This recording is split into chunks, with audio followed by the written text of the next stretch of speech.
আমি আমার মুমিন বান্দার জান আর মাল আমি খরিদ করে নিয়েছি, ক্রয় করে নিয়েছি, আমি বিনিময় হিসেবে তাদেরকে জান্নাত দিব।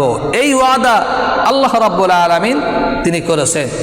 আল্লাহ রাব্বুল আলামিন বলেন, وعدنا عليه حقا في التوراة والإنجيل والقرآن।